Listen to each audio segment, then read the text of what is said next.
The word jihad is mentioned in the Quran about 41 times.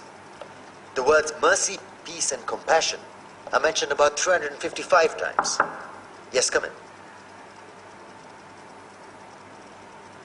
Come on in, Riaz. Sit down, please. Contrary to popular belief in most Western cultures, Islam is a religion that preaches peace and tolerance. Yes, Patricia.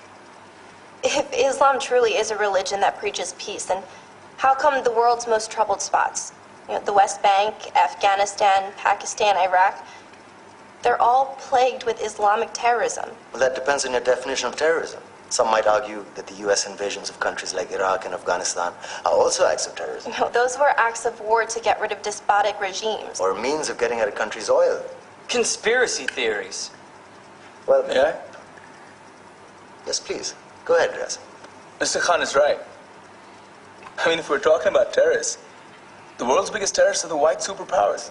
Come on now. No, really, stop and think about it. Explain 9/11. Okay. Do you know how many people died in the Twin Towers strike? Around 3,000. And do you have any idea how many people died in the bombing of Afghanistan? Take a wild guess. More than 15,000 people died. And that's just conservative figures. About 50,000 tons of explosives were dropped on innocent civilians.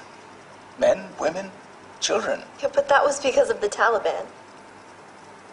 Now that you brought it up, did you know that the Taliban was a creation of the CIA to fight the Russians? Whatever. They were still harboring terrorists.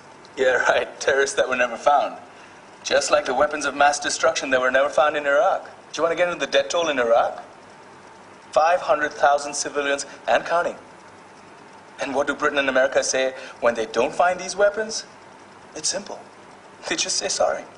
And still refuse to relinquish control of these countries. What are you trying to say? What I'm trying to say is that just because you're American, wear a fancy suit, and call yourself the president, doesn't make you any less of a terrorist. I'm saying that if you don't stop meddling in other people's countries, you will face a backlash. If Muslims like you feel that way, then why don't you get out of our country? We will. As soon as you promise to leave ours.